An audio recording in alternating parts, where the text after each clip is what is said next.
capability within Iran has been depleted. So remember, during the 12-day war, the Israelis, for the first few days, was devastating the Iranian government. A lot of scientists, a lot of generals, like a lot of government officials were being killed, targeted. But the problem with that is that you are revealing to the Iranians your networks in the country. And so after the war, they were able to figure out, where the vulnerabilities were, where the leakages were, catch the spies, and eliminate this human intelligence network embedded in Tehran. And then you had the January protests where Mossad agents and Mossad affiliated cells were spearheading these protests. They were shooting police officers. They're actually beheading police officers. And this led to a violent confrontation. And, that made great headlines. And that made Trump very angry. He said that if these protests continue and the slaughter continues, then he would deploy his Air Force. But what it did was it destroyed these local networks that Mossad has spent years and years to build up in order to precipitate a color revolution. So in other words, another way of saying this is that after a year, the Israeli-American intelligence networks in Iran have been destroyed. And so it's very hard to launch a color revolution. And these conflicts have made the regime, the government in Iran, much more resolved, much more resilient, much more determined against the Americans and Israelis. So the idea of using proxies or using a color revolution playbook won't work in this scenario. So your only option is a ground invasion. And so now there's talk of the Americans seizing Karg Island off the Persian Gulf, which is where the Iranians refine the oil and export it overseas, primarily to China. And it sounds good because once you do that, then you basically destroy the economy of Iran. Iran is very much dependent on its oil exports. But the problem if you do that is that you're now within artillery range of the Iranians. So they don't even have to launch drones or launch suicide submarines against you. They can just strike you with artillery embedded in the mountains. So from a military perspective, that would be suicidal. I mean, it would give the short-term adrenaline boost of yeah, we knocked out their economic capacity. But in the long term, it would be suicidal for the American military to do so. From a military perspective, there's no good pretext, no good strategy for a ground invasion. The problem is that given the way the war is going, given the sunk cost fallacy, given the fact that the GCC nations are under a lot of economic pressure, Trump may be pressured by his allies, and especially by Israel, to do something. And what the GCC nations need Trump to do is stabilize the Strait of Hormuz, to open the Strait of Hormuz. And that basically means a ground invasion where you have 100,000 American soldiers trying to occupy the Strait of Hormuz so that ships can pass through. Right now, there are two major issues. The first major issue is insurance. These commercial insurance companies refuse to insure any ships that pass through the Strait of Hormuz. So even if the Iranians don't actually fire anything or mine the Strait of Hormuz, these ships can actually pass through it. And the other issue is protection. So Trump has discussed the possibility of deploying the American Navy to chaperone these ships through the Strait of Hormuz. And that would be suicidal as well. So the Americans have found themselves in a situation where there are no good options. It's only a question of what is your worst option and how much are you willing to further invest in a bad investment? It's literally a drunk gambler in a casino. It's really a question of how much money he's going to lose before he actually gets kicked out of the casino.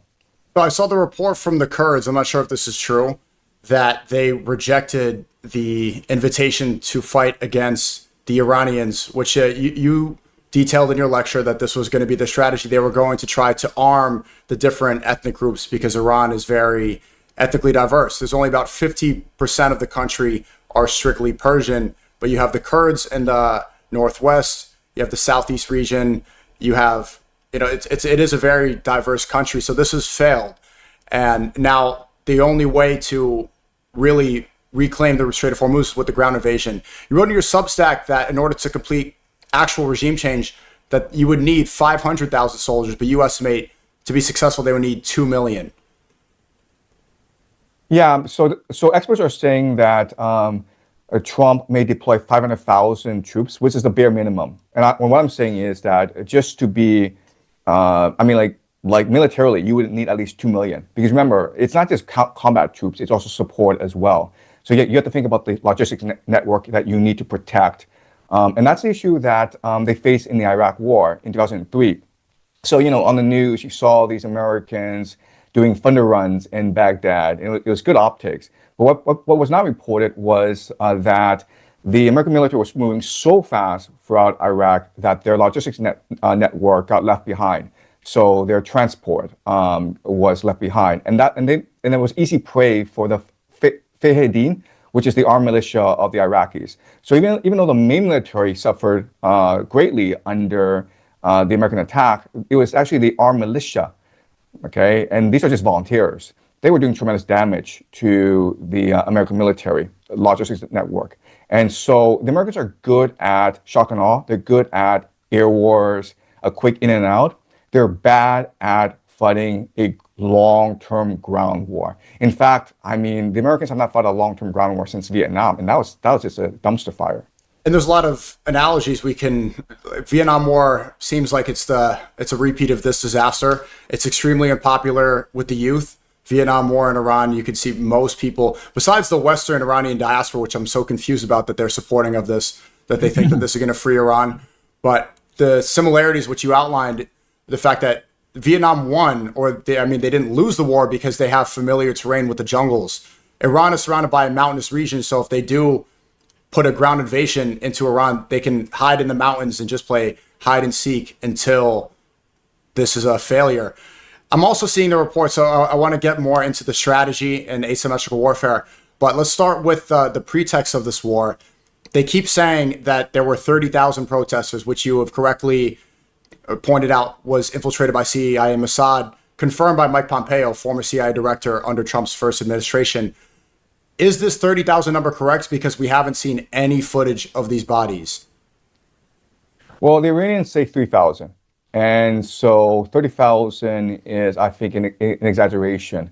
I mean, the reality is that 30,000 is a very hard number to hide. So satellite imagery can give us mass graves. We would hear a lot about this from social media within Iran. I think $30,000 casualties is a very high number. I think it's more like 3,000.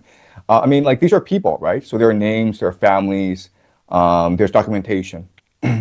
So this is a straight up lie. This is how to get Americans galvanized. What about the potential of a false flag attack? So right now, what's extremely unpopular is when this war started on February 28th, we found out that a school was hit and around 170 children were assassinated by this Tomahawk missile. And they even put another strike right afterwards and they killed the medics, which is a war crime. So this is really unpopular, and Hegseth and Trump have denied this. They're saying that they're going to investigate it. And in this White House audio on the Air Force One, Trump is saying that it was Iran that did the strike, even though the Tomahawk missiles are only from American military. It doesn't come from Israel. It doesn't come from Iran. Because this is unpopular and people are now seeing how evil this is, maybe it's a response to the Baal effigy being lit on fire. It's the Semitic god, the false god of human sacrifice. That could be a response. You're going to burn our god, then we're going to offer up a sacrifice. Anyway, that gets a little bit, about eschatology. Is the potential of a false flag style 9/11 attack on the table? Yeah, so we're already seeing hints of this, all right? So in the first day, Saudi Aramco, the major oil company of Saudi Arabia, said it was shutting down production because a drone had struck their facilities. And at first, everyone assumed it was Iranians who did this because the Iranians are engaging in economic warfare against the GCC. But then later reporting revealed that it was actually a drone from Lebanon. So it's not coming in from the east, it was coming in from the west. And so people suspect that it was an Israeli false flag to drag the Saudis into this war. Also, if a drone hits your oil facilities, that's an act of war, right? So why didn't the Saudis immediately declare war against Iran? We assume that the main reason is they didn't have concrete evidence that it was actually the Iranians who did it. Okay, so that's point one. Point two is that Tucker Carlson on his show said that he received information from the Qataris that they had arrested two Mossad agents who were trying to infiltrate and sabotage energy facilities in Qatar. And later on, Qatar actually came out and denied this. But I mean, Tucker Carlson has a lot of contacts, and if he's going to say this on TV, then I think there's some credibility in his reporting. Plus, it's also the Mossad MO, right, to do this. Then there was this drone from Iran that attacked the Azerbaijan, and the Azerbaijan president, huffed and puffed, and he said that he was going to send in ground forces. And then it was later revealed that it was probably another Mossad false flag. So the reality is that this is just how the Israelis do things. They don't like to fight wars themselves. They like to drag their allies into the war, right? And it's in the best interest, actually, of the Israelis to create a regional conflagration, because ultimately their purpose is the Greater Israel Project. And Naftali Bennett, who was the former prime minister of Israel, and who was expected to actually replace Netanyahu after Netanyahu leaves the world stage. He said his basically words were, Turkey is the new Iran. So what he's saying is that after we're done with Iran, we're going to go after Turkey, right? So the Greater Israel Project requires Israel to go after Saudi Arabia, occupy parts of Saudi Arabia, occupy parts of Turkey, and to occupy parts of Egypt. So why not destroy Saudi Arabia in this war to make life easier for yourself later on? Why not drag Turkey into this war to make it easier for yourself, right? So I mean, the game plan of the Israelis is very, very clear, and false flags are definitely their MO. It's only a question of like, how serious will this false flag be? The most serious false flag that I think is coming up, which will shock the world, is the Al-Aqsa Mosque. So as you may know, they closed down the Al-Aqsa Mosque these past few days. And for the past 2 years, they've been doing archaeological surveys, digging basically underneath the Al-Aqsa Mosque. So the great fear is that the Israelis are planning a 9/11 attack where, an Iranian missile streaks through Jerusalem, and then the Al-Aqsa Mosque is destroyed in a controlled demolition. And then the Israelis blame Iran for the destruction. In fact, if you go on YouTube, there's a very famous video where a preacher talks about this. This rabbi, he talks about this, where, wouldn't it be wonderful if during a war, an Iranian missile comes to destroy the Al-Aqsa Mosque, then we can build a third temple, and then the Arabs and the Persians would start to kill each other, and let those animals and cowards kill each other. What a wonderful thing, right? So I think that's a great fear. But look, there's also talk of maybe an aircraft carrier getting sunk. Right, the Abraham Lincoln is just in a sitting duck right now in the Persian Gulf, and if that were to happen, it would be a mass casualty event, and that would galvanize the American public. The American politicians have been talking about false flags in America and Europe for the longest time. We're like, oh my God, there are these Iranian sleeper cells in America and Europe, and we should be afraid, okay? So, I mean, they're just preparing the ground for a certain false flag. What it will be, we don't know, but we can expect a false flag at some point. So the GCC has been hit quite a bit. Dubai's been hit, Kuwait, Bahrain. How much of this is from Iran? How much of that is false flag? And what can we expect as the future of the GCC? Because they control so much of the American empire. They benefit the global economy. They trade a lot of the oil comes, and they trade with the petrodollar. Does this have the potential to collapse the US dollar? And how much of this can be blamed on Iran, and how much it can be blamed on Israel? Okay, so to answer this question, a very easy principle is past behavior is the best indicator of future behavior, right? Mm-hmm. So the Israelis just have a reputation, a history of false flags. That is their MO. They have a history of accelerating events, of escalating events, of creating chaos and destruction throughout the Middle East. That's just their history. The Iranians are different. The Iranians come from a Zoroastrian tradition. And in the Zoroastrian tradition, what's very important is to be on the right side of history, to fight for truth, to fight for justice. That's why the Iranians did not initiate this war, even though a lot of strategists were telling them, no, you need to take the initiative. So we need to remember that from a Zoroastrian perspective, what matters is not to win this war. What matters is to die for the truth. Okay, and this is really important to understand the Iranian strategy here, where it's almost passive, right? So the Iranians could at any point just destroy the desalination plants of the GCC, and then they're done. Okay, like they are just destroyed. The Iranians don't want to do that because they do not want to be on the wrong side of history.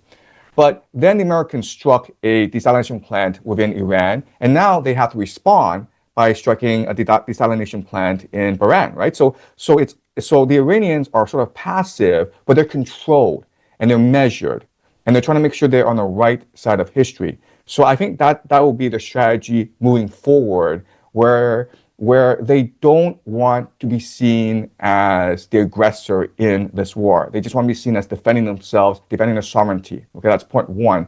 Point two is the Iranians, the Persians are smart people. They like to think ahead. Destroying the Middle East does them no good. What they want to do is knock out American bases in the GCC so that America no longer threaten Iranian sovereignty. But ultimately, when the American bases go, the GCC then becomes client states of Iran. And that will enable Iran to not only rebuild their economy and rebuild their society, but then to project power throughout the Muslim world, right? That is the end goal of the Iranians. It makes no sense for the Iranians to destroy all the oil facilities of the GCC, the desalination plants, and make the Middle East uninhabitable, okay? It makes sense for them to decapitate these regimes, right? So in Bahrain, there's a revolution. And so they want the people of the GCC to rise up and overthrow these corrupt monarchies, and then become partners and allies of the Iranians, and then build a more prosperous Middle East. That is their game plan here, okay? They may not achieve it, but that's what they want to achieve. They want to galvanize the Islamic population. They want Muslims on their side. So, 2 billion Muslims are watching this war and they're rooting for Iran. So Iran does not want to be seen as the bad guy here. Okay, so yeah, I mean, like if something happens and you're like, wait a minute here, that's bad. Well, it might be a false flag. Okay.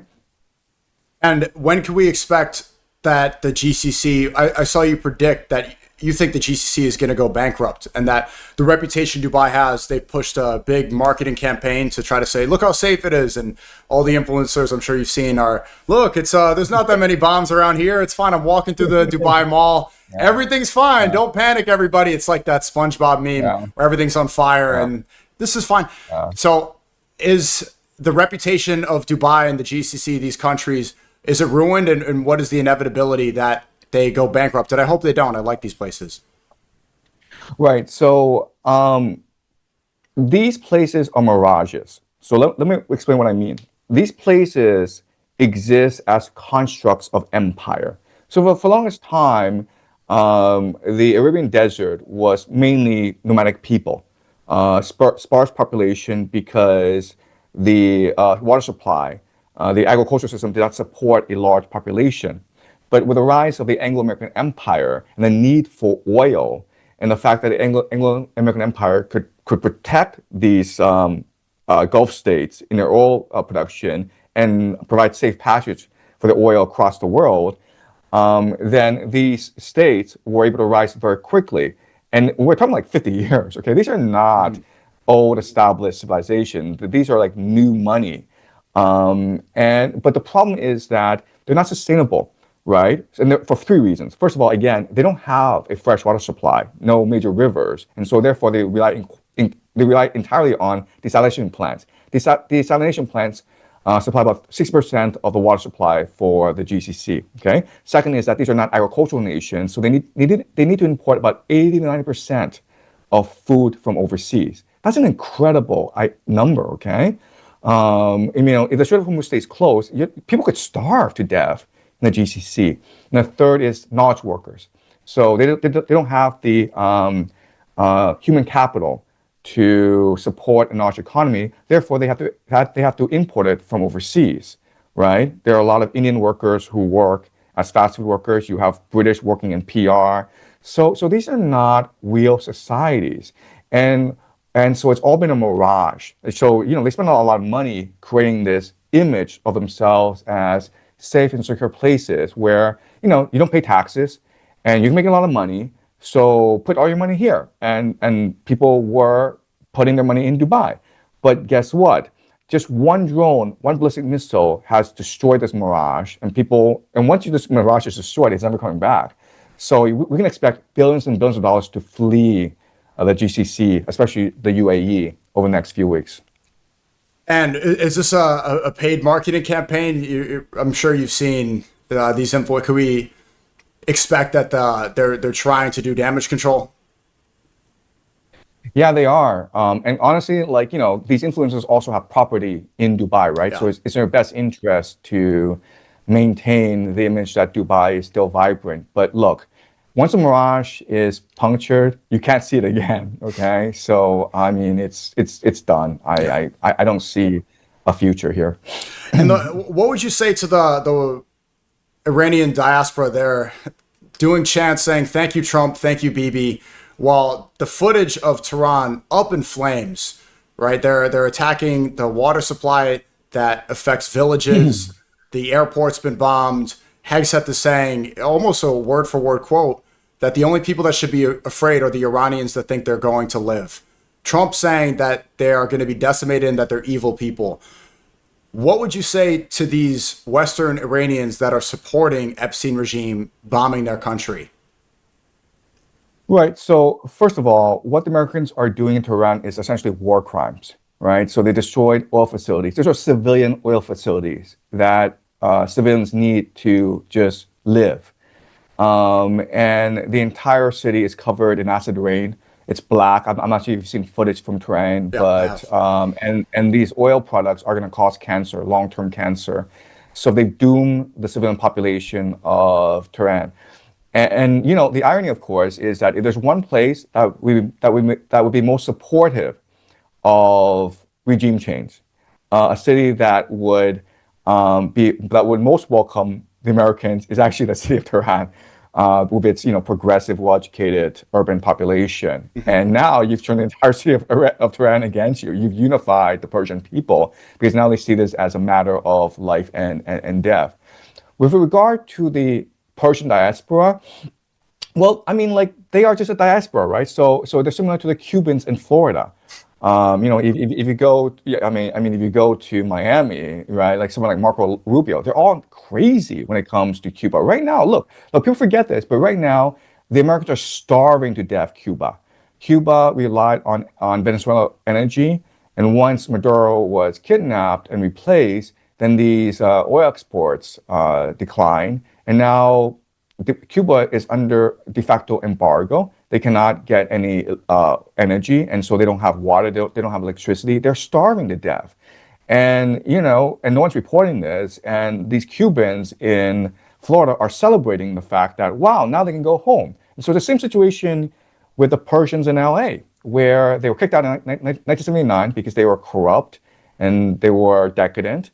And that just made them very angry. And they grew up with these stories of how glorious Persia was under their reign. And they are intent on going back and running the country again. We saw the same thing with Venezuela. They were cheering on their president being kidnapped, thinking that it was going to be freed. They were thanking Trump. And it just shows how many people become victim to this Western propaganda.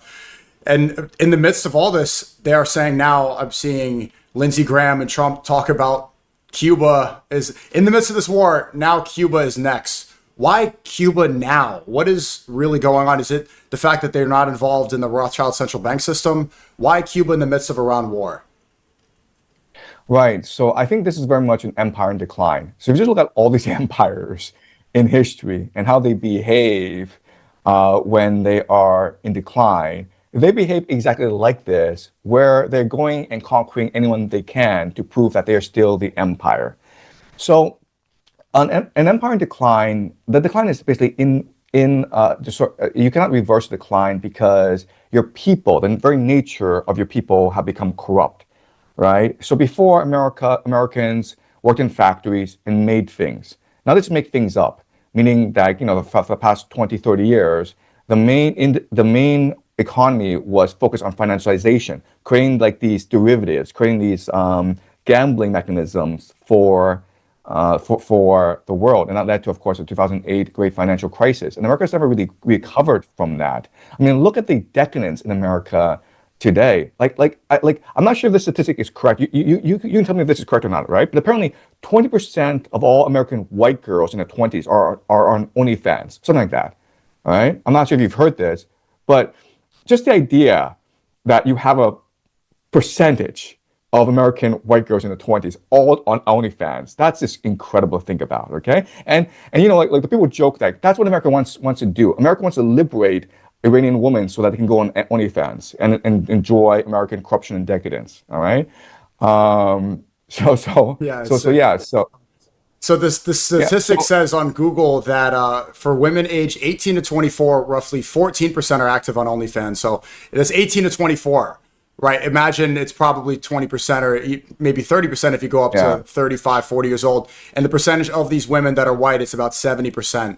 So, and that's the narrative you're hearing from the Trump people. They're saying, oh, look, the libtards are getting owned. And they're posting images of Iranian girls stripping free of their niqab, their oppressive niqab, and now they're naked, which is so ridiculous because it's the conservative right saying the libtards are mad that women are on OnlyFans. Yeah. So again, OnlyFans, I think, is the best indicator of a society in decline, right? So the Roman Empire, when it declined, the main problem was that women refused to have children. And so everyone was freaking out, like, what can we do about it? Civil war is another huge issue right now in America. What's happening in Minnesota, basically. Currency debasement is a huge issue where the U.S. dollar is not worth anything anymore. I mean, like, look at this inflation. I mean, like, look at U.S. dollar compared with gold, right? So these boomers are happy about the fact that, their property prices are going way up, right? Maybe before in 1980, they bought their home for $100,000. Now it's worth $2 million. And so it's like, we're rich. But, what's funny is that if you take gold, right, and look at, and ask yourself, if I were to buy gold, you used to go to buy a house in 1980 versus using gold to buy a house today, it'd be cheaper to buy gold to buy a house with gold now. I mean, that's just crazy to think about. Where the currency debasement has just been incredible, and people haven't even noticed it. So these are all the signs of an empire in massive decline. And again, there's no way to reverse this decline. And so what the empire is doing is lashing out, right? If Russia completes the invasion of Ukraine, then Russia is now able to control 1/3 of the world's carbohydrates. So if Russia wills it, the Middle East, Africa could starve to death. And right now there's talk of Iran, Russia, and China creating a trade bloc, which then would negate American naval power. Okay, and if that were to happen, then that $40 trillion of debt that America has, America's stuck holding the bag. I mean, like that's just a bomb waiting to explode and destroy America. Because if this trade bloc were to come into being, then you can imagine that Europe, Africa, and the Middle East would all get involved as well. And people would just ignore America. The entire world would be like, oh, you want to impose tariffs on us? Well, we just won't trade with you then, right? So this war in Iran, this war in Venezuela, Cuba, now Trump is talking about Mexico. He's talked about buying Greenland. He's talked about taking over Canada. Like he's being serious here because an empire needs to secure resources and trade routes. And that's what an empire does. So it's an empire in decline, and it's anxious, it's wounded, it's scared. And so it lashes out across the world. How many of these people, like Patrick Bet-David, I recently saw, he's like trying to copy your lectures a little bit, maybe you didn't see. But this is a good example of a Western Iranian who he comes to America and encourages this war, but then he's not going to fight in there. He's not going to enlist. There might be a draft coming. I don't know if you think that's likely. And he doesn't go back to Iran with not going to fight in the war. Are these examples of Mossad paid influencers, or are they just completely brainwashed and don't know how to submit to the fact that Trump completely lied about everything he said he was going to do in his campaign? So Patrick David, so he actually got in touch on Monday. He wanted to interview me. He wanted me on his show. And what happened was that was the same day that there was a concerted online campaign against me. Like it was just weird in that, and that I went on Twitter and like everyone was attacking me. And like it was the same talking points where, I just make stuff up. And like they picked the most silly things to attack me with. Okay. So for example, like last year I talked about how I didn't believe the Battle of Canine actually happened. And I explained why I think this history was made up. And then like, well, you see, this guy is just full of it. This guy doesn't know history. Everyone, so I'm like, who are these people, and why is this happening all at the same time? So that interview request from Patrick Bet David, it's sort of like, I'm like, like this must be a setup. Yeah. He wants me on a show so that he can provoke me into say something really stupid, so then he can, broadcast this around the world to discredit me. So I basically ignored his email. It was the identical coordinated campaign that Candace Owens got when she started to make a video exposing Erica Kirk's past. And they revealed that there was an email from Turning Point where they were giving people a script, like Dan Bongino, former FBI director. They were saying that she's demonic, she's evil, and it was specifically from Turning Point paying influencers and telling them to run with this script. And after the script was released, you could tie it exactly to what Dan Bongino said and many other influencers. I saw the same exact coordinated attack on you. As soon as you start blowing up and they found that you were vindicated, all the Peter Thiel MAGA affiliated influencers all came out of nowhere to discredit you. But I think it really just made you more popular. I don't think that it was successful at all. Yeah, and what's really funny is that a lot of these anti-China people, like these people who make these propaganda videos about China, saying what a corrupt regime the government is, for the reason they went after me as well.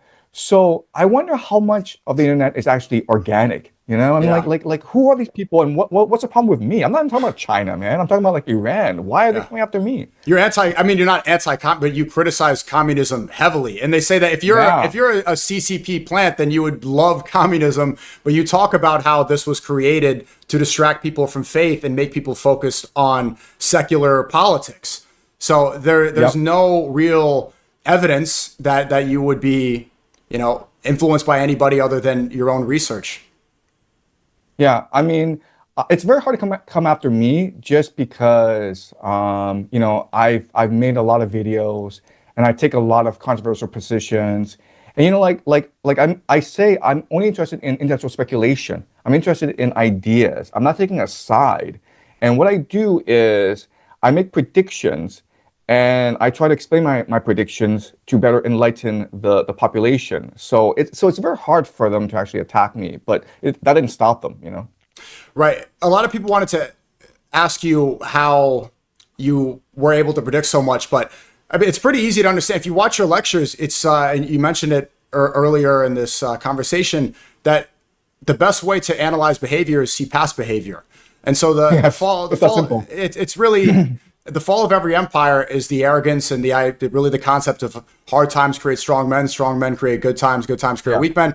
And we're seeing the boomer effect right now. These boomers that dominate American politics, these evangelical Christian war hawks that have nothing to do with Catholicism or Orthodox, they have this belief that God bless the state of Israel. They keep voting people in, they hoard the wealth, and then they criticize the youth while bringing us into the same exact wars. We found out that Iraq war, there were no weapons of mass destruction. And then right now, you accurately pointed out, the bombs that they're using and what's happening to the air quality and the environment in Iran, it's going to cause birth defects the same way. Even though there were a million civilian casualties in Iraq, there were so many birth defects as well from the chemical weapons being used. And so history just repeats itself, predictive history. And they told us a plan already, right? Because right after 9/11, Wesley Clark said that he saw, he talked to someone who saw a memo that said there's a plan to destroy 7 countries in the Middle East, right? And the last country standing is Iran. So they told us a plan already, and why not just take them at face value, right? Again, the best predictor of future behavior is past behavior. If they went after Iraq, Libya, Syria, Lebanon, Yemen. Sudan, yeah, why won't they go after Iran at some point?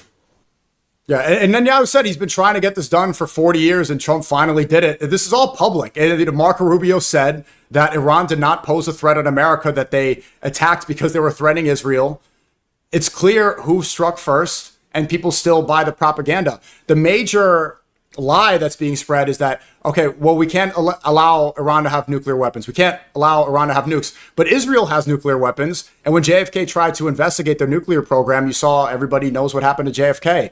As well, Israel has the Samson option, which is the ability, if I'm not mistaken, to nuke the world if too much anti-Semitism rises. So you have predicted and you've spoken about the ground troop potential invasion. I don't know when you think that is. Maybe you can answer that.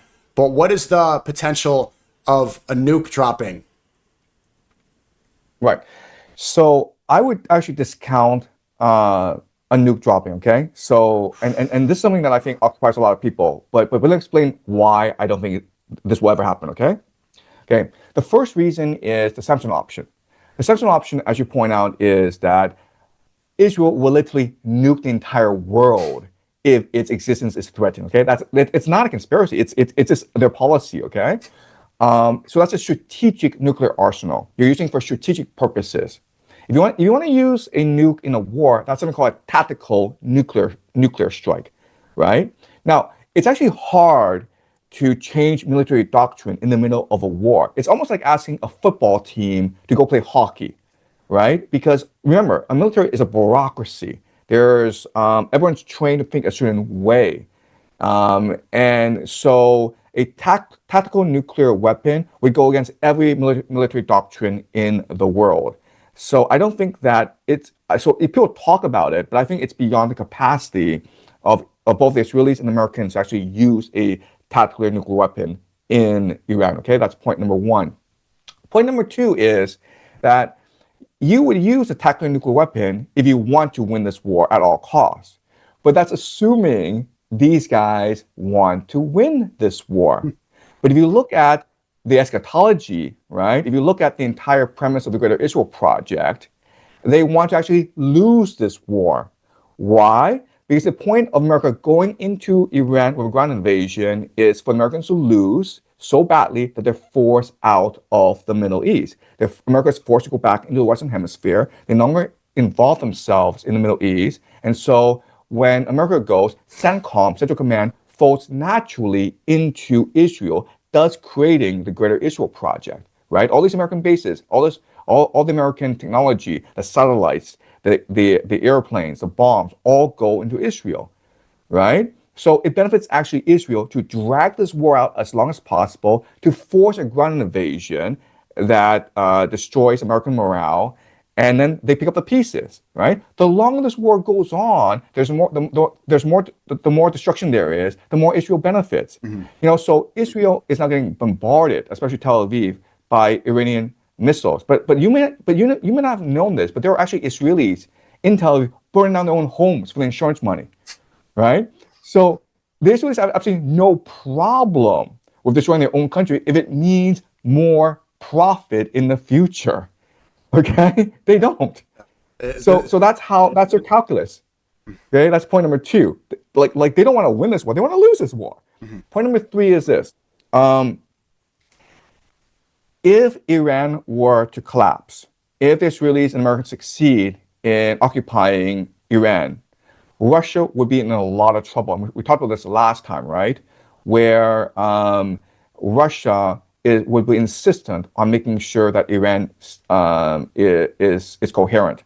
And so there's reporting from the Washington Post that right now the Russians are providing targeting intelligence to the Iranians, and that's why these missile strikes are so accurate. Also, Sergei Lavrov, the foreign minister of Russia, has said that the Russians are interested in the Iranians winning this war. And I'm sure through back channels, the Russians have informed the Americans and Israelis, don't go too far. Do not use nukes, okay? And at some point, if there is a ground invasion, I would not be surprised if Putin came out in public and said that Iran is now under the Russian nuclear umbrella, which means that if we detect any tactical nuclear strike in Iranian territory, that would be considered an attack on Russian territory as well, and Russia will respond accordingly, okay? Mhm. So for these three reasons, I think the possibility of a nuclear weapon being used is almost zero. And we've seen Putin made it clear that he's against this. He does not think that U.S. Israel starting this war was justified. And we've also heard the U.S. criticize Russia for providing intel to Iran. So it's clear where the players are. Many other players are getting involved. France is supporting U.S. Israel. They criticized the U.K., even though Keir Starmer seems like he's on trying to seem like he's part of the U.S. Israel operation, but they said that he's a traitor. Spain has refused to join in. Who are the other key players around the world that we should be paying attention to in this conflict? Yeah, so Turkey is a wild card. And so obviously the Americans and Israelis want to drag Turkey into this war. Pakistan is a wild card as well, primarily because they have nuclear weapons. Now, Pakistan is an interesting problem because during the 12-day war, Pakistan voiced support to the Iranians.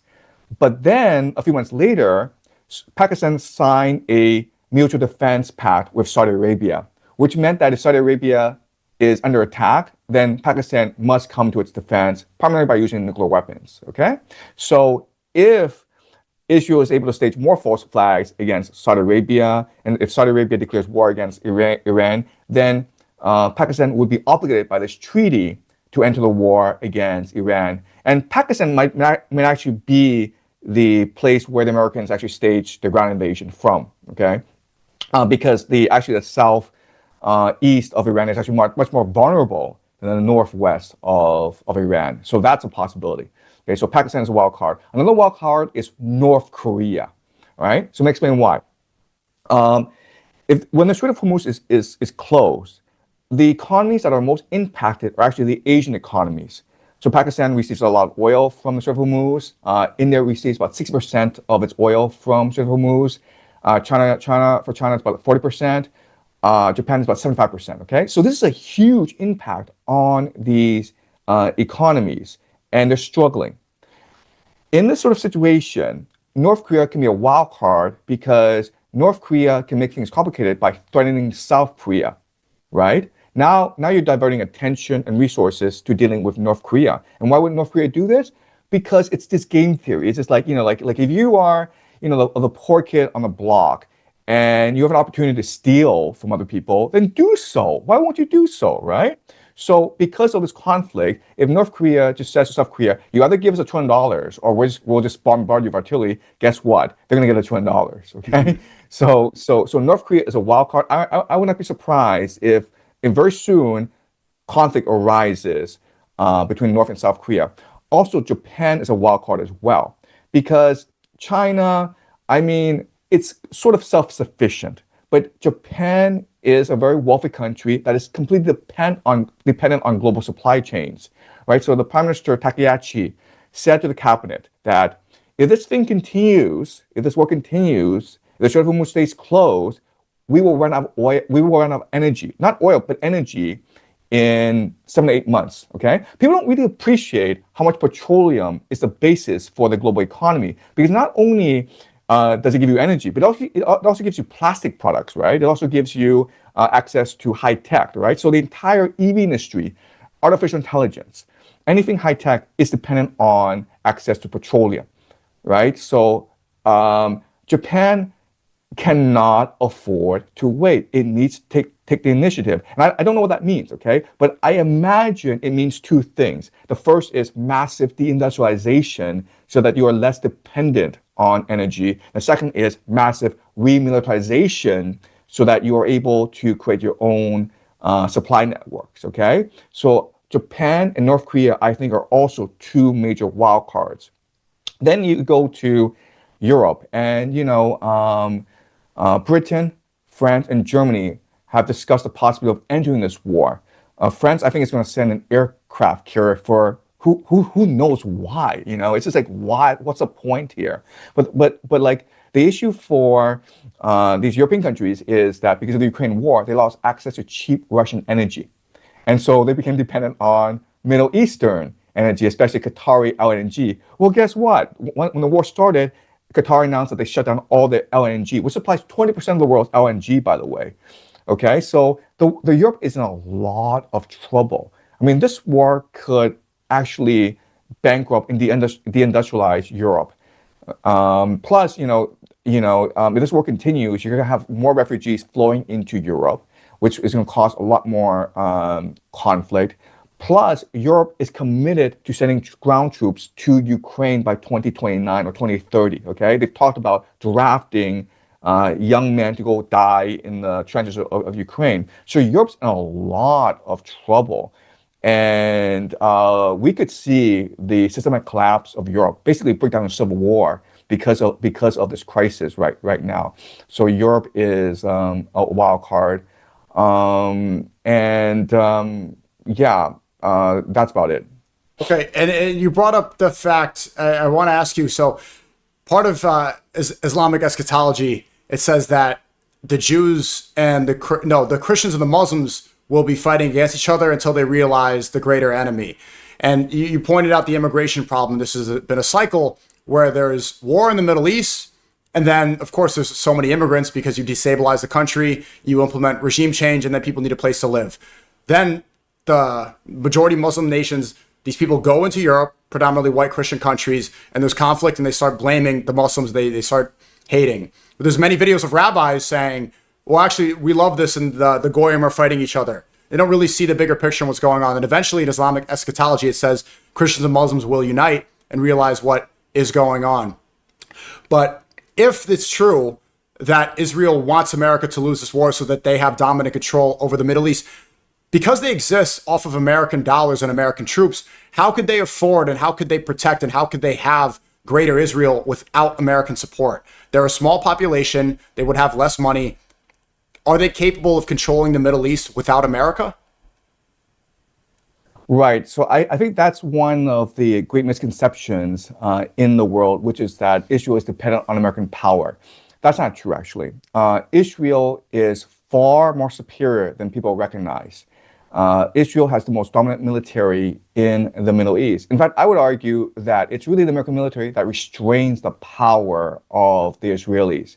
That's point one. The Israel military, especially its military intelligence, basically Unit 8200, is very powerful. We have to remember that in modern warfare, it's not really about land armies. It's not really about war of attrition. It's more about technology, right? So drone strikes, targeted assassinations, electronic warfare. These things matter a lot more, and the Israelis have proven themselves to be extremely competent in this regard. So go back to the Hezbollah pager attacks, right? Where it was a coordinated explosion of pagers. Think about the amount of resources that Israel needed to have in order to pull that off. And remember, that's just one thing that we know about, and that's point one. Like the Israeli military is far more sophisticated than people give it credit for, but it's just their MO to hide themselves, to pretend that they're weak and to completely dependent on American power. That's just their game plan. Okay, that's point one. Point two is that you assume that Israel is only the nation state of Israel. That's not true. The nation state of Israel also can draw on the Jewish diaspora, right? So if you are a wealthy Jewish business person in Nairobi or Cape Town, you probably have Mossad links, okay? And we can know because of the Epstein files. Go back to the early 20th century and look at like gangsters like Meyer Lansky. And Whitney Webb, I'm not sure if you interviewed Whitney Webb. I want to. She documents this.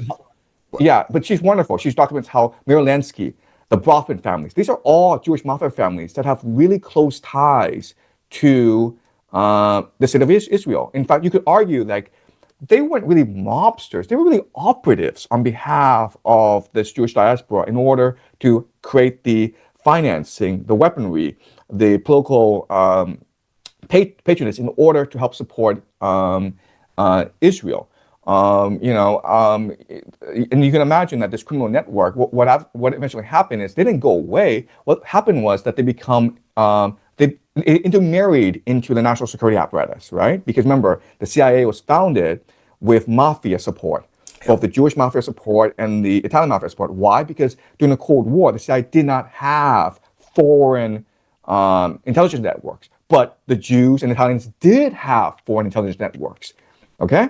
So this is how they So, were smuggling weapons in. This is the exactly. mafia was bringing weapons in from around. So it's not really the nation state of Israel is the land, but it's really Yeah, organized the system of Pax Judaica all working together. that's That's why right. when you Actually, say that's exactly it's right. Pax Judaica, so when you say Epstein worked for Israel because he was financed by Leslie Wexner and Leon Black, Jewish Zionists, although they live in America, it's still supporting the That's greater right. idea and the belief That's in that right. eschatology. They go That's hand in right. hand.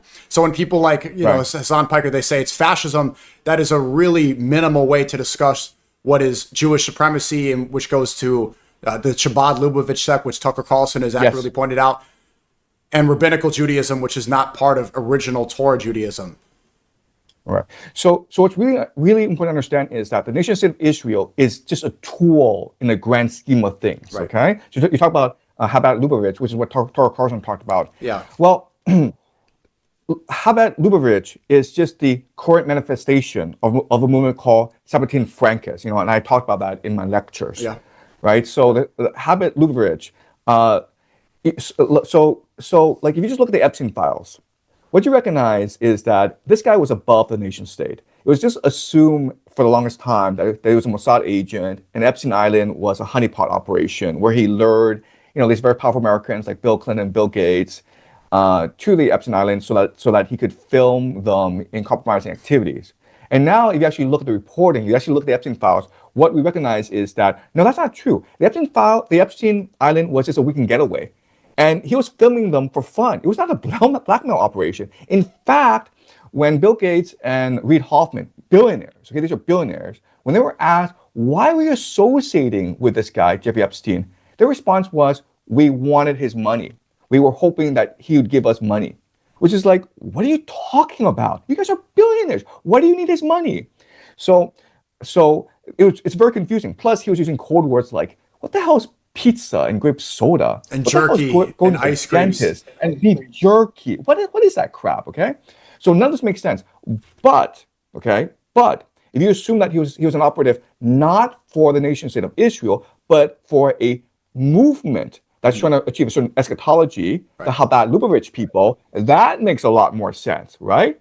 Because the leader of Chabad Lubavitch is Rabbi Schneerson. And I'm not sure if you know this, but He they claims are to be the extremely Messiah. wealthy. Yeah. He claims the Messiah, and um, and Jerry Epstein was basically an operative who was trying to achieve worldly gains in order to help this movement achieve its eschatology. Right? They're trying to accelerate the end times. They're trying to bring about the coming of the Messiah and the destruction of the world, so they can repair the world. Their language is actually redemption and repair the world. And then you're like, okay, I don't understand this. Okay, then think about this. Okay, when Jeffrey Epstein died, who replaced him? And then you ask yourself, okay, who is Jared Kushner, and why is he involved in Ukrainian peace negotiations?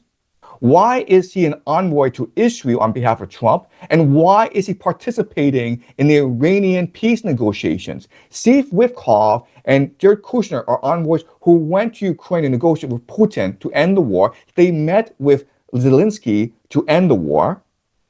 They are very close with Netanyahu. And then they represented Trump in peace negotiations with the Iranians. Who are these people? Right? Jared Kushner is a replacement for Jeffrey Epstein. And that all makes sense if you think about it that way. And so what are these guys trying to do? They're trying to fulfill eschatology. They're trying to position world events in a certain way that would accelerate the collapse of the world, which is what Jeffrey Epstein did. Remember, we only have at most 50% of his emails. It's possibly, it could be 2% of his emails. We know nothing about what he was doing during 9/11. In fact, you may not know this, but Howard Lutnick, Yep. who was chairman of Cantor Fitzgerald, the firm His firm was that was 600 destroyed. dead, about, one quarter, Yeah, it's like yeah, yeah. 3,000 But deaths. miraculously, He wasn't there. he and his brother were not there. Right. And he's the That current day. Secretary of Miraculously. Commerce under Trump today. Next door neighbors Right. with Epstein. Epstein lived in building 9. Howard Lutnick lived in building 11. So right? Like what a strange coincidence that is. 9/11, right? Yeah. So we can assume that there was involvement.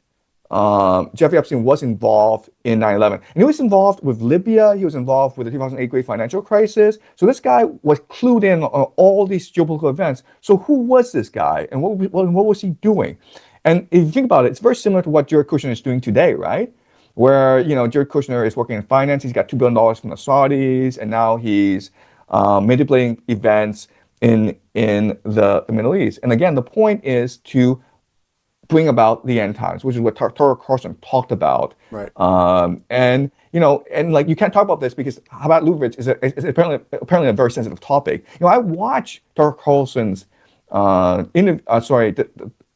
discussion, and he didn't really say anything. Okay, I mean, like it was not that. I mean, like it was just all publicly available information about Chabad Lubavitch, and he was attacked constantly online for just mentioning Chabad Lubavitch, right? But if you want to understand how everything works, just go do an investigation about Chabad Lubavitch. Look at their eschatology. Yeah. Look at Rabbi Sneerson and what he did. There's a very famous video online of Rabbi Sneerson talking to Netanyahu. And this is in the 1980s, guys. This is in the 1980s. And Sneerson's like, the Messiah, we have to bring him back. So let's speed it up, man. Yeah. Okay? Yeah.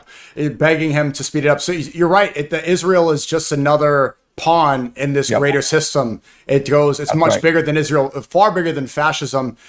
And again, the Chabad Lubavitch synagogue, there's a lot, world leaders meet at this synagogue here in New York City, where I live. These are where the people were talking about the Jewish tunnels, where people were popping up like Mario, lifting up the sewer caps. Those tunnels connected into the Chabad Lubavitch synagogue.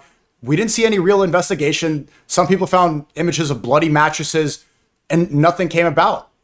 All over New York, if you look at any of the stop signs, if you look at any of the crosswalk signs, they have posters up saying Mashiach now with the picture of Rabbi Schneerson. This is all over New York City. It's right in front of our faces, but if you mention it, you'll get a coordinated attack like you did. So I think you are right. It is somewhat simplifying. I think a lot of people who speak about this know that saying things like Israelis or Zionists, it is a simpler way to describe what is much greater.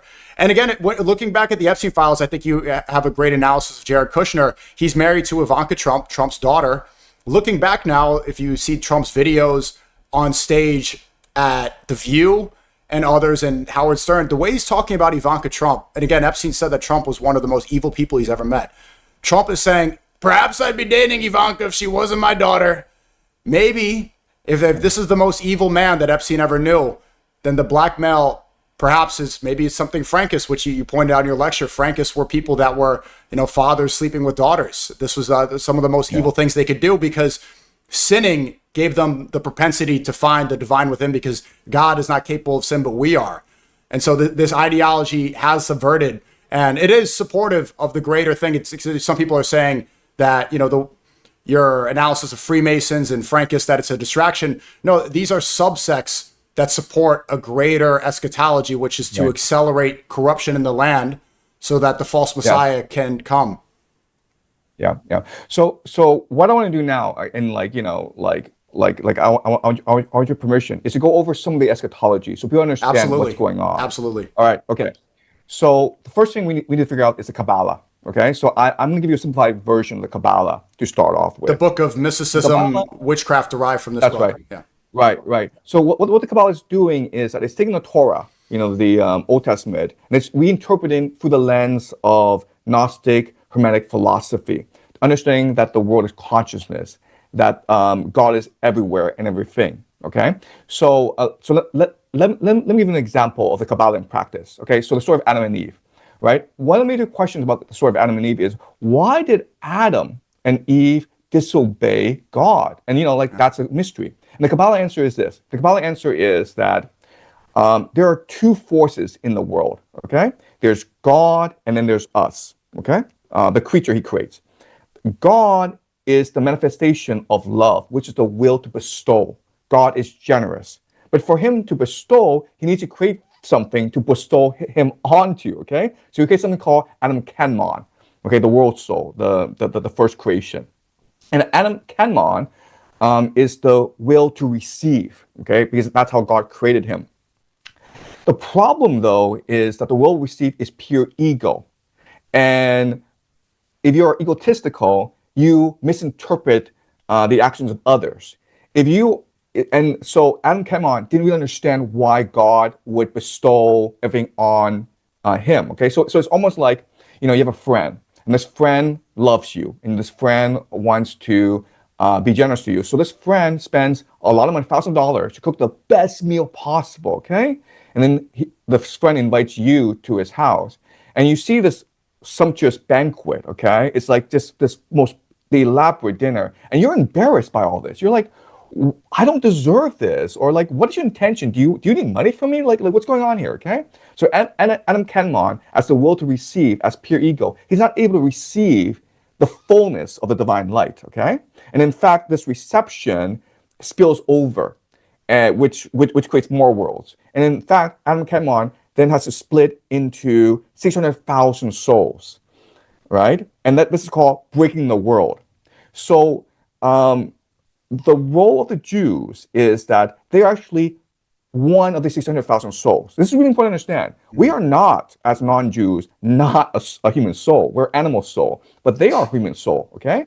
So what they need to do is bring back all 600,000 souls together in the state of Israel, and then redeem themselves. Redeeming themselves just means absolute obedience to God, absolute understanding that God is pure love, and to receive the full light of God fully. Okay, so this is about the reunion of the Jews and God. Okay, the chosen people and His God, in order to repair the world. So that's why they have to create the state of Israel. That's why they have to bring about the return of the Jewish diaspora, and that's why they need to destroy the world in order to create Pax Judaica, because it is God's will that the Jews rule over the world, because they are human and we are animals. Okay, so that's the basic eschatology that they have in mind, and it's most promoted, of course, by the Sapien Francus, which is now manifested in the Chabad Lubavitch movement. Mm-hmm. And I saw your lecture about Adam and Eve and the idea of the monad, that actually Eve was speaking to Satan and not speaking to God, and it was inverted. Right? Inversion is the idea of Satanism, that everything is reversed. In Islam, we believe that this is what the Antichrist will claim to be God and present heaven and hell. Hell will be heaven and heaven will be hell. And the people that fall for it make the gravest mistake that they could ever make. So can you explain the monad? Because that was difficult to understand. Does that supersede, in your view, does that supersede God?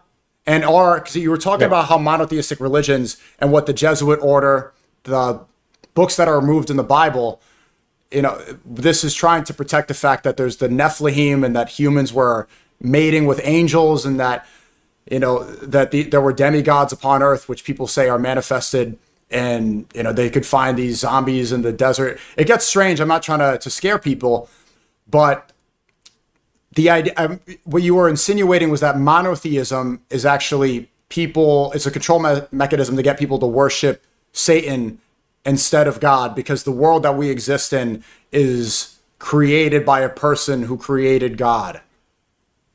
Okay, so this is very complicated, okay, because there are different actually layers to the theology, and the reason why is they differentiate humans. Okay, so for the Goyim, there's one particular eschatology, and then for the Jews, there's another, and then for the inner core, the real power, there's another. Okay, so at the very inner core, what they understand is that there's really no evil in this world. There's no Satan. That's just a made-up concept. The monad is the only thing that exists, right? God is the all-loving, all-forgiving, all-generous force in this universe. And evil is just a made-up concept to better control people, okay? And so what we need to do is create this reunion as fast as possible. And so there are two ways to do that. Like the first way you can do that is is for everyone to redeem themselves and embrace the power of God, okay, to achieve a higher consciousness.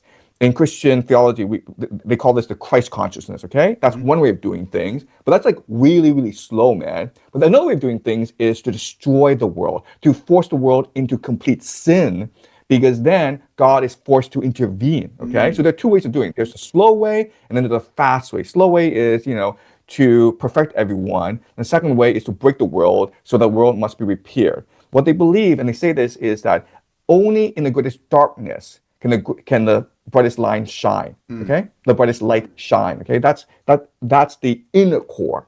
Okay, and this explains why they're doing what they're doing. They're accelerating events, right? That's why they're talking about ground invasion. That's why they're talking about expanding this war. That's why they're talking about a draft, because they're trying to accelerate the destruction of the world to force the coming of the Messiah. That's the inner core. And then the outer core is the Pax Judaica, bringing eternal peace to the Middle East with Israel as the dominant nation, where it becomes the financial, technological, military, and trade capital of the world. And then the outer core is a battle of good and evil and the return of Jesus. If you look at Freemasons, the core philosophy is Freemason. It's Kabbalah, which so it's very core. It's a very spirit. Freemasonry and Chabad Lubavitch actually align together. Okay, so let me explain how. Okay, if you look at the Freemason symbol, right? It's a square, it's a compass, and the letter G. The letter G. What does G stand for? Well, what they say is, it stands for, God, but also geometry. Okay? God and geometry. But if you actually read a book called Morals and Dogma by Albert Pike, and this is like the 19th century, and Albert Pike is actually the main architect of modern day Freemasonry, which controls the national security apparatus. By the way, nowadays people don't actually use Freemasons; they use Rosicrucians or Templars. Okay, so Peter Hegseth, the Secretary of War, he is a Templar, and we know because of this Crusader tattoo. The tattoos, the Kafir tattoo. Yeah, exactly. That tattoo, it says in Islamic eschatology that this will be written on the forehead of the Antichrist, right? And so the believers will see that and they've even written that on American tanks in the Syrian conflict. Yeah, so these are serious people. Okay, they're seriously insane people. Anyway, yeah. Anyway, so what Albert Pike says is that the G, it stands for God and it stands for geometry, but he also implies it stands for the generative force. Okay, so you put these three words together. Geometry generates God. Geometry generates God, and what do you get? You get artificial intelligence. Okay. So in other words, the national security apparatus wants to use artificial intelligence to create a one world government and make it seem as though it is Jesus. Joe Rogan, okay? I'm not sure if you've seen this, but he went on a podcast, and Joe Rogan doesn't do other podcasts, right? And he said that Jesus may return as an AI. You can actually Google it. Yeah, okay? yeah, I saw him say that. Yeah. Right? Why would you, Joe Rogan, say something so absurd? Right? Like, why would you do that? Okay. I mean, like, Joe Rogan's a smart guy. I mean, he really is a smart guy. Yeah. I mean, like, I listen to his podcast a lot, and he doesn't say anything like that in his podcast. It's completely out of character. So he went to another show in order to purposely embed the idea that, you know what, Jesus could return as AI. There's also talk of that they're going to use AI, like Peter Thiel and Sam Altman, to summon Sumerian demons. Right? So AI is part of a larger eschatology that people don't really appreciate here. So what all these people want to do is they want to create a one world government based in Jerusalem, okay? And basically use AI to create a techno surveillance state that brings peace and prosperity to the world. So Albert Pike uses this phrase, the end goal of history. The end of history is a holy empire. Okay? A holy empire of what? Of reason. And what is reason? Reason is complete obedience.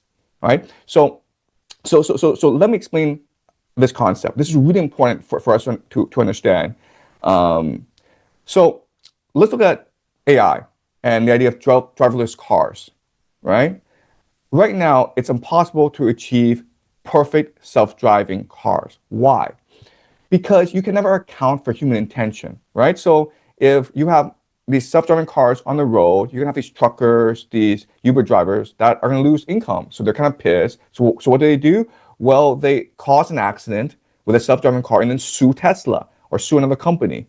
And you cannot ever, with your programming, ever account for human intention, okay? So human intention is a huge problem. So how do you solve this issue?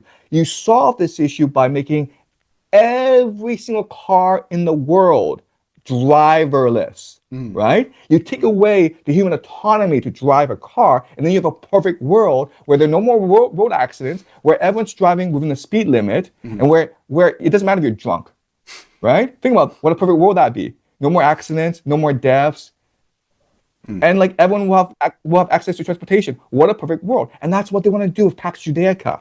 They want to take away human autonomy because human autonomy destroys the holy empire of reason. Okay? Imagine us as just a perfect stone, completely obedient. And then with this stone, we can build a temple of God for God to live in. We can reunite with God and create heaven on earth. That is the end goal, guys. Yeah, they want us to be completely reliant upon the state so that we have no control. So AI is part of this. But even what we're seeing now, the introduction of AI girlfriends, like now you won't need to get into a relationship. You know, OnlyFans and AI porn has fed the need for your sexual desires.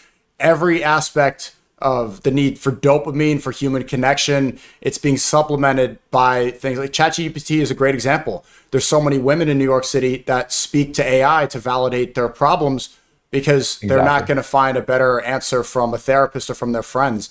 So complete reliance upon the state. And you can see Sam Altman owns ChatGPT. This is a gay Jew. This is part of that greater project. But so what is the real truth, Professor Jiang? So your belief about the moment. What is there one true creator? What is the truth about monotheism, and who is God?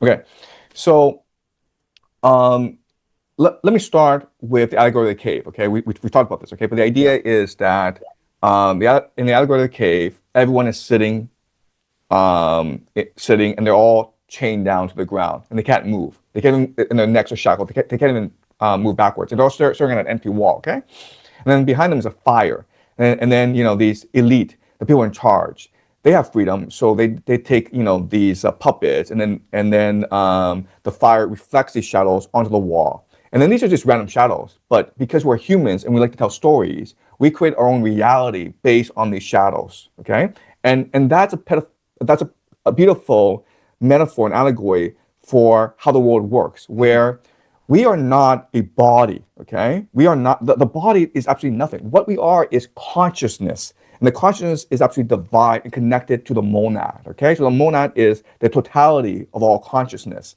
and so we're always connected to the monad. And our power is to project reality. It is consciousness that is true wealth.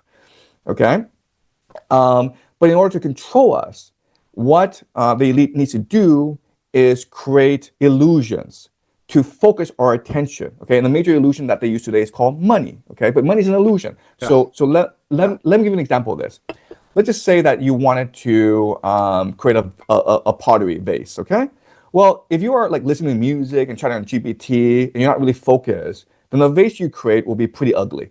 But if you are like I want to create this vase for my mother, and you put your entire heart and soul, your entire consciousness, your entire intention in creating a beautiful vase, well, the vase is going to be beautiful, right? And you're going to be able to sell it for a lot more money. And that's the idea of consciousness is wealth. The more attention you pay to something, the more valuable it becomes, the more wealth is generated, okay? And so money is not wealth, but unfortunately we conflate the two. Money is just a mechanism in order to extract and store wealth, okay? Right. That's what money is. Right. Form of energy. Okay? But you don't need money. You can also use AI because as you said, an AI girlfriend and ChatGPT, it focuses your attention as well, right? It motivates you. It makes you to do certain things. Okay, so So that's the truth of the world, where what matters is consciousness, because consciousness is the divine force. And by being able to um, channel and focus human consciousness, you can create God, because consciousness is God.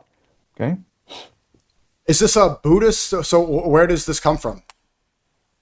If you look at every single tradition, okay, then they all say the same thing. So the main philosophy is called Hermetic. Okay, so it comes from the Egyptians, and there are seven Hermetic laws that tell you how the universe is structured. Okay, the first law is mind before matter, meaning like the material world doesn't matter. What matters is consciousness. Okay, then you have the law of polarity, meaning that everything is opposite of each other. Like just think of like thesis, antithesis, okay? Mm-hmm. Then you have the law of vibration, meaning that things just move, okay? Consciousness is always moving, and that's what creates information. You have the law of rhythm, meaning that there's a certain pattern to this movement that you can astrologically interpret. Okay, that's why astrology is so important, because astrology gives you insight into the rhythm of the universe. And then you have something called the law of cause and effect, where everything is connected together. Where like when you think of thought, it sort of reverberates across the universe so that it can also impact me. If you think of thought really strong enough, you can actually widen the scope of your influence. Then you have the law of correspondence. And the law of correspondence basically means that the spiritual and the material always align together. Your thoughts influence the material world, but then your material world also influences your thoughts. Then you have something called um, the law of generation, which is to say that the world, the universe is moving towards more creativity, more generation. Okay, so and you do that through thesis, antithesis, and synthesis, which is also a Kabbalah principle, right? Because the idea of the will to bestow, the will to receive, and then the union of these two forces.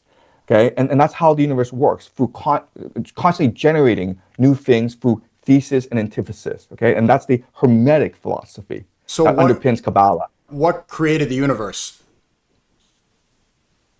The universe is eternal. It didn't. It was not created. It just is. This is hard to understand, but God is both the eternal and the infinite. Okay, the eternal just means that it always is, it always was. Okay, and the infinite means that it's always creating. So God is the sum of all things, but God is constantly moving towards the sum of all things. If that makes any sense. Okay. So the how would you define the monad? The monad. I'm still unclear about this definition. Okay. All right. All right. So, okay, the monad is the very core of reality. Okay. It is the very beginning of reality. It is pure love, and pure generosity, pure forgiveness. Okay. It's only good. And then it emanates. Okay. It breathes, it vibrates. And this vibration becomes lower, and it creates other forces as well. And then once this vibration slows down, it creates the material world. Okay, so the entire universe is infinite dimensional. Okay, does that make sense? Well, how is there a beginning if it's eternal and infinite? Right. So, okay, time and space are not principles of the universe. Immanuel Kant talks about this, about how the universe itself is eternal and infinite. It's beyond time and space. We cannot imagine it. Okay, but for us to live our lives, we need to transform the universal truth into a concrete thing that we can navigate. Okay, and we do that through filtering, through what the Kabbalists call ego. And what is ego? It's time and space, believing that we are distinct entities in the universe, when in reality we're all unified. Mm-hmm. Okay, Mm-hmm. all right. So that's why it's hard to understand. Where for the purpose of living, we have to believe in time and space, but time and space are actually fictions. They are just figments of our imagination in order for us to understand the world that we live in. Time and space, okay? So time is purely sequence. You believe that things come before and then they come after. But in reality, things exist together. Both the past, present, and future exist at the same time. Then you have uh, space, which is just pure sensation. It's just the five senses, okay? All right? So I know this is confusing, okay? But what you can do is look at something called near-death experiences. Yep. Near-death experiences. And this is when people, they die and they go to heaven. And Right. they all say the same thing, where if you go up in heaven, okay, if you actually go up there, there's no time and space. It's like you could be there for 1 second, and then you could feel as though 10,000 years have passed. And then what you recognize, what you feel immediately is the presence of God. And Right. God is all forgiving, all love, all generosity. There's no hatred. Okay? The idea of evil, the idea of Satan is a concept that we've created ourselves and projected onto the universe. They're not part of the universe. But God is greater than us. God is everything. Right. And I've heard you talk about NDEs, and this is true. You could ask anybody who's been through an NDE. Well, what I didn't hear you discuss is the people that, like, I've heard gangsters speak about this, and they said that when they had an NDE, they've been shot and they were pronounced dead and came back. These people they saw, so a lot of people that go to heaven and have NDEs, they talk about it the most because they want to share their knowledge. They see a light at the end of the tunnel. It's always described as like this light.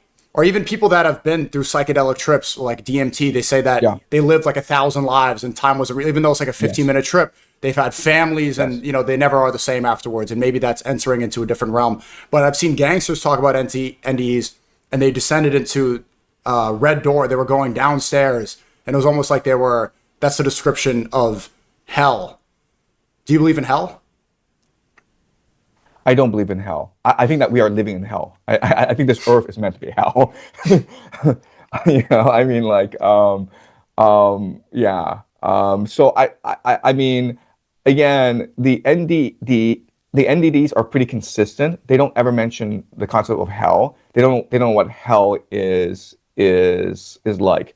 If you read Dante's Divine Comedy, it starts off with hell, and what hell is in the Dante conception is that hell is a world in which you are no longer able to recognize your own humanity, in which you refuse to forgive yourself, a world in which you refuse to recognize that you're capable of redemption. That's what hell. Hell is something that we create in ourselves. It's not created in the universe. So is Epstein going to heaven? Okay. That's a really hard question to answer, okay? Because again, there is no hell. And according to Hermetic philosophy, according to the Kabbalah, it's not really about good versus evil. It's really about action versus inaction. It's really about will versus lack of will, okay? So the idea is that we have a responsibility to act for a better world, to believe in a better world, and to act for a better world. And I hate to say this, okay? I mean, like, no matter what we think about Epstein, in his mind, he was doing good. In his mind, he was doing God's work. In his mind, he was making a better world, okay? I'm sorry to say this, okay? But yes, in his mind, he's going to go to heaven. He did say in that interview with Bannon, that practice interview they were doing media training, he asked, are you Satan himself?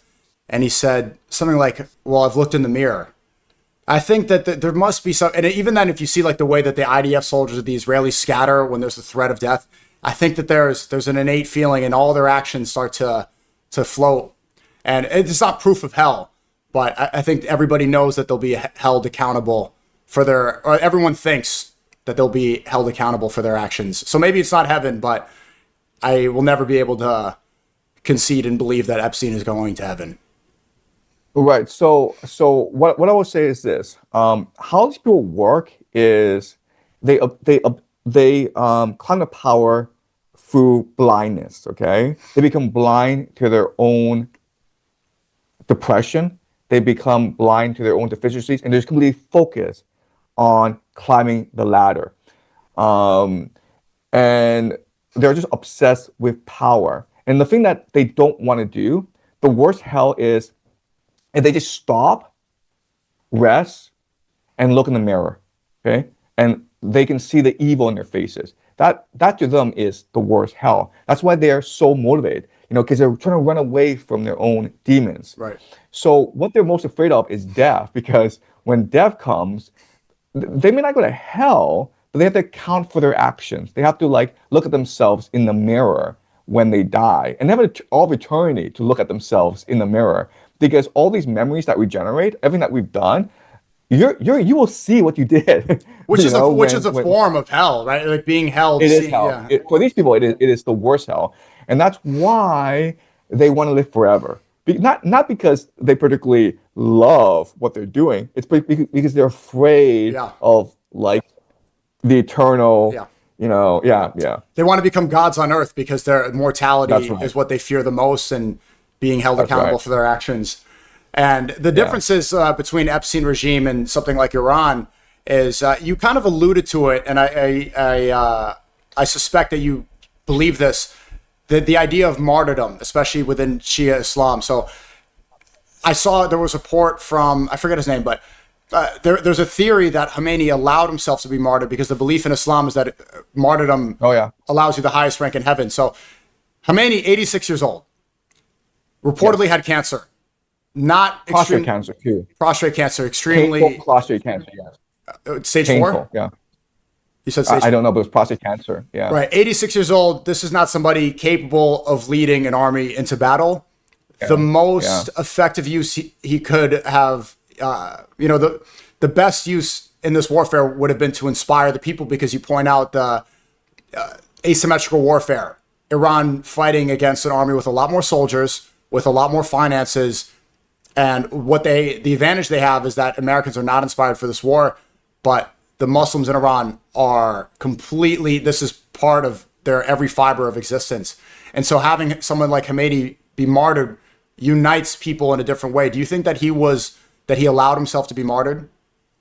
I think 100% was intentional, because there were two major sacrifices the first day, right? The first sacrifice were those 170 schoolgirls that were targeted by the tomahawk. And like, look, I mean, like, there's pretty good reporting that it was actually the Americans, and so that's the first sacrifice. And the second sacrifice was Khamenei, because at any time he could have gone to Moscow, right? So, and again, in the Zoroastrian and the Shia Muslim perspective, it's just like if you need to galvanize your people, you need to make a sacrifice. And it is wrong to sacrifice others because it's unjust. So you have to sacrifice yourself. Okay. And like it is a warrior mentality. Like he's being a warrior here, where it's almost like, like the general being the first out in the field, knowing that he's going to die, but knowing that his death, his courage is going to inspire all the soldiers behind him to avenge his death. Mm-hmm. So people are calling me crazy for that, but it makes sense. And I'm sure you've seen the videos of the Muslims together in Iran now compared to the response, and the way there's the unification from U.S. Israel Epstein regime it's not even comparable to how inspired they are. So what are your predictions? You've got so many of this correct. I do want to ask you about World War III, the end of the world, when that one's going to come. But what are your immediate predictions with this war? I don't do specific timelines because, I mean, like I'm not actually in control of the events. I'm just trying to figure out what the general trends are. Okay, so I'll tell you the general trends. General trends are that the Americans and the Israelis are going to target civilian infrastructure, water desalination plants, dams, to make life as difficult as possible for the Iranian population. Eventually, they're going to insert ground troops, special forces, small contingents. There's rumors that the 82nd Airborne Division have been activated. They might parachute some troops into Iran. But anyway, the amount of insanity that's going to happen in this war is going to be beyond our imagination. Okay, because we'll be like, why would you commit suicide? We're like, well, I don't know. But why are you committing suicide right now? Okay, so I think a lot of the insanity that's going to happen specifically will be beyond our imagination, because we are not actually in the war, and the people in this war, war makes people crazy, and they develop certain hubris, they develop a certain arrogance, but they have to win this war. And like just go and study the Vietnam War, where it was entirely obvious by 1965, 1966, the war was unwinnable, but they kept on bombing and bombing and bombing until 5, 6 years later, right? And they were even thinking about using nuclear weapons. So when the military goes into war, they will do everything possible to win this war. So there's been a lot of insanity going on. The American homeland will be more and more chaotic. I think at some point Trump will introduce a draft, a selective draft. Because remember, like you've been registered for the National Selective Service already, right? I think we have to. Yeah, right. So they have that already in place.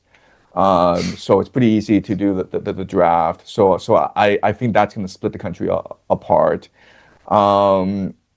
I think the National Guard will be deployed at some point.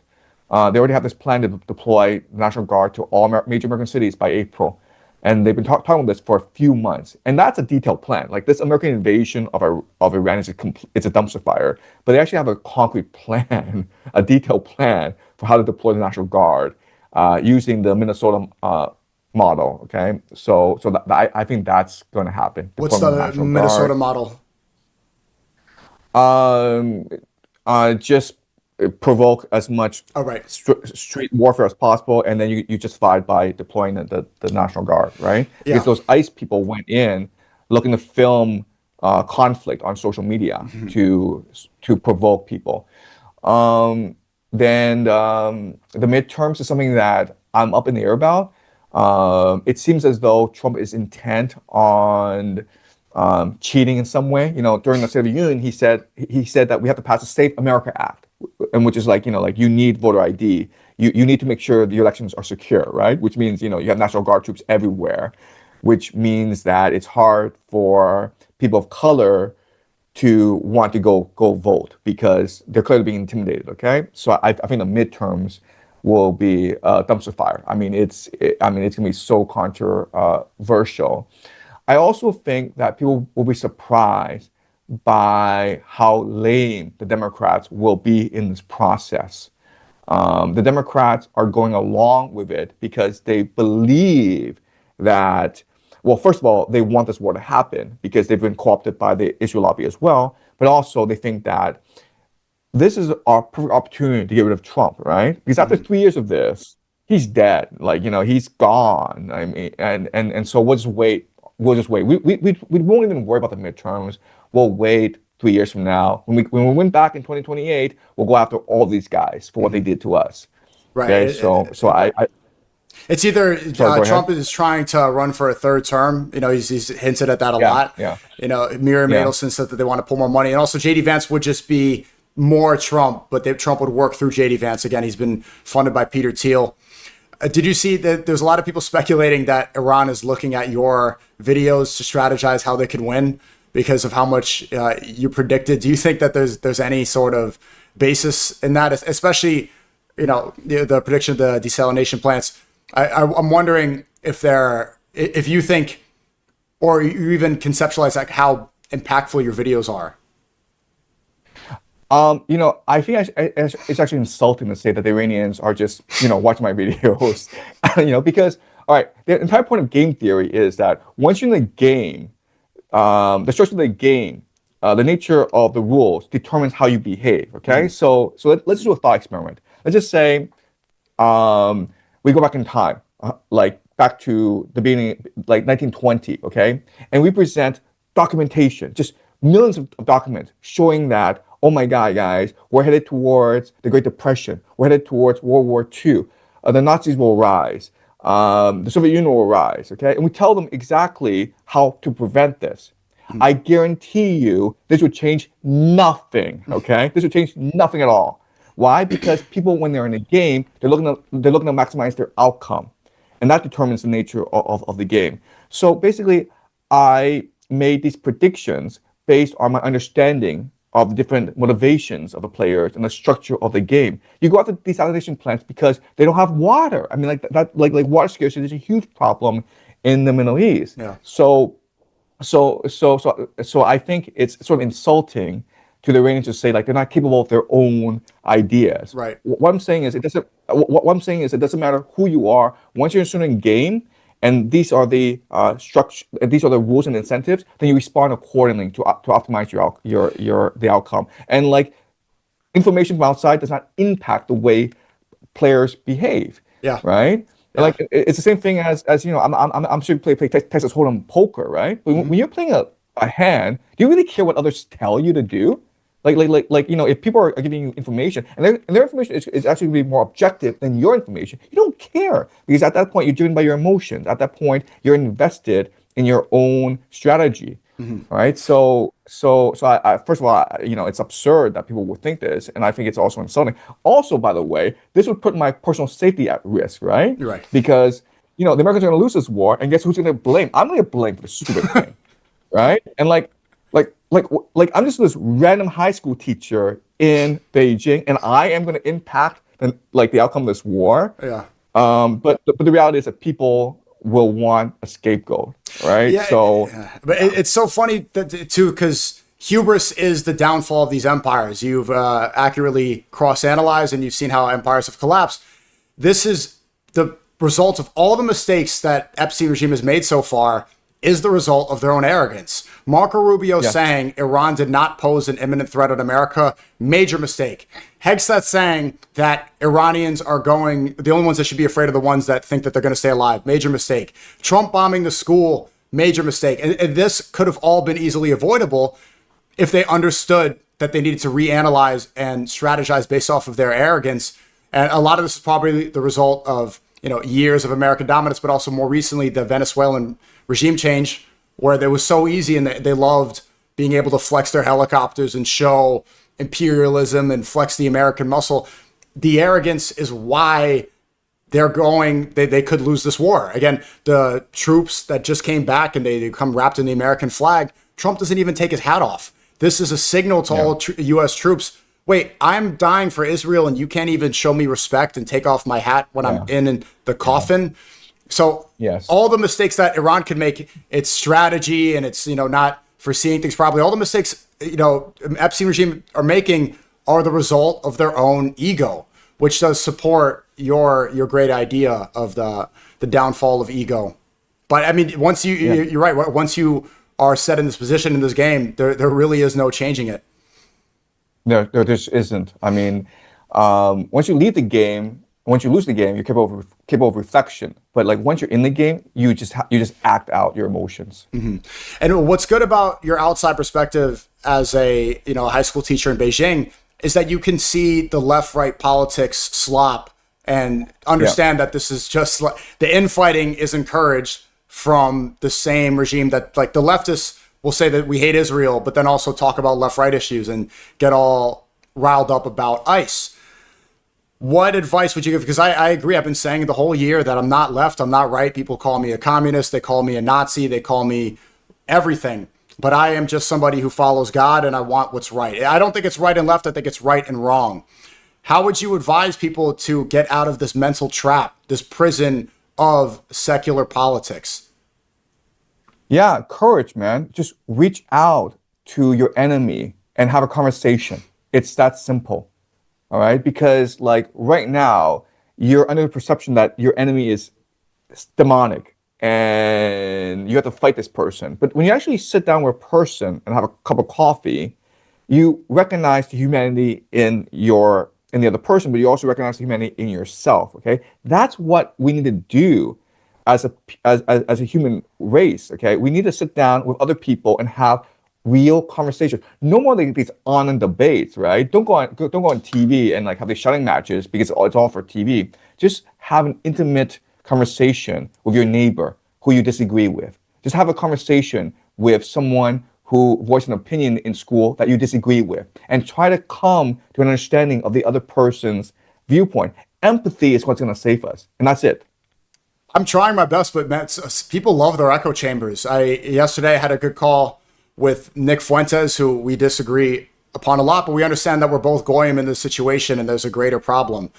I saw you. Look. Okay. Sorry, but Nick Fuentes clearly has a political agenda. The guy's a smart guy, but some of his conclusions are clearly manufactured. he's not working from first principles. He's not working, I think, just. I mean, he's a pretty smart guy, and some Very of the things smart. he says, some of the things he says is like, someone's paying you to say that. I don't know, okay, but I'm saying something going on with Nick. I know him very well as one of my good friends. I've never got that. I've never made that analysis, but again, that's your interpretation. But yeah, overall, there's a bigger fight. If he wants to put America first can't happen without getting the Israel lobby out of this country. So I find like that's a good example of empathy and seeing that there's a combined mission. Yeah. What Yeah, other talking yeah. heads in this space? Who do you think is getting this? I'm not sure how much time you spend on social media. Who else do you think is worth listening to or worth communicating with, putting differences aside? Yeah, listen. I think if you have a chance, you should definitely talk to Jimmy Dore. Like he's a really good guy. I've been following for many many years.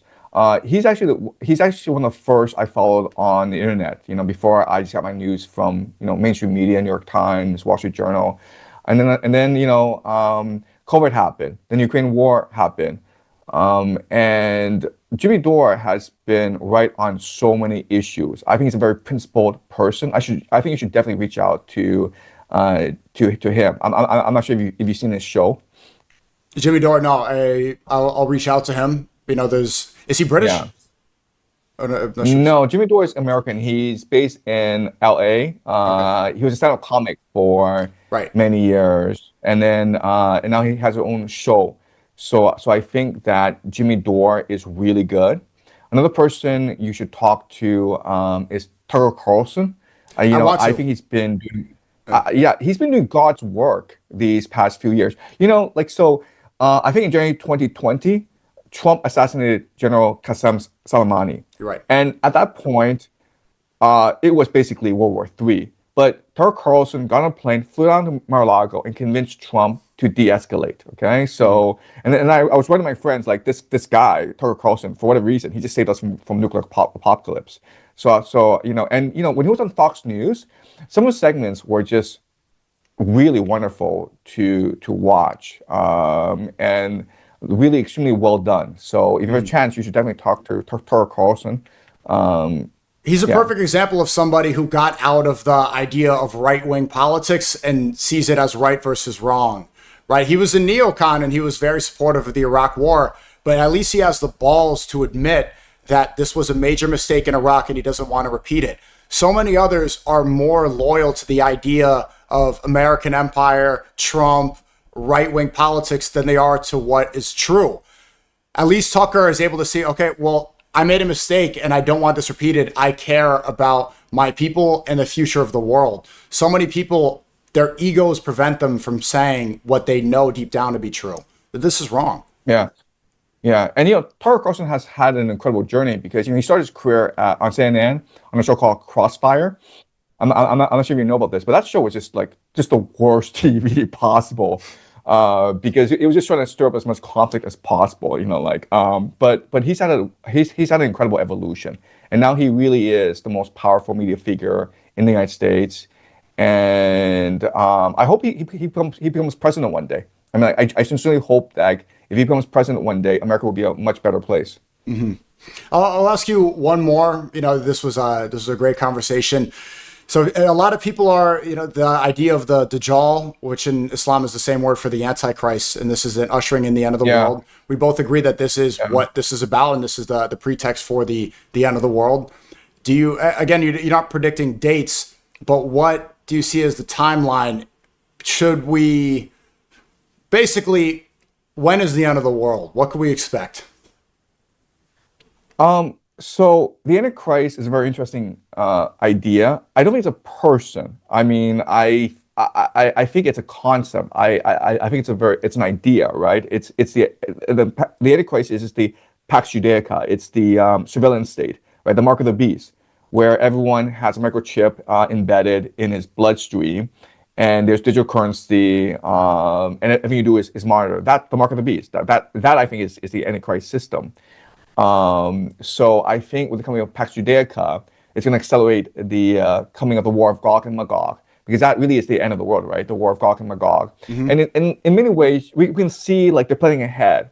So what is Gog and Magog? Well, it's Russia and Persia, the unity of the Orthodox and the Islamic world against Pax Judaica, right? So they're actually planning ahead, and that will usher in the Messianic age, because then Jesus will have to return, then the Jewish Messiah will come. So So I don't pay much attention to. you believe Jesus will return? I don't believe Jesus will return, but they believe Jesus will return. Okay. Okay. Yeah, I mean, like, I think we're headed towards calamity. I think that these guys are just complete morons and they're gonna blow up the world. It's only a question of like how bad does it get? Okay. There's no way I believe that this is the end of the world. I don't believe that they will actually achieve their eschatology, but they are fanatical about trying to achieve their eschatology, which will destroy the world. Depopulation is one of their major objectives. They want to create a temple of God. Humanity becomes a temple of God, where at the very top is the elite and everyone else is just a slave or stone in this temple. That's the intention here. And so they want to enslave humanity, basically. I'm like, that's how I see their intention, the enslavement of humanity. And it's up to people like us to speak out and try to awaken as many people as possible. So that's a great war ahead of us. It's not one of weapons. It's really one of spirit. It's really coming to terms with like who you are as a human being, trying to ignite the soul in you and awaken your consciousness to have better control and understanding of the world around you. You can't sit this out, okay? You can't absolve yourself of any responsibility and say, well, I'm just a random person, and like they have all the nuclear weapons, they have all the money, so I can't speak up. No, you can.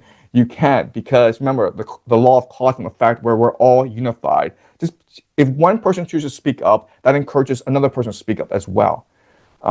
So you are the light, and you have to be the light in this time of darkness, and that is the responsibility God gave us as human beings. You have to prove you're a human being, and you prove yourself as a human being by first and foremost having the courage to be a human being.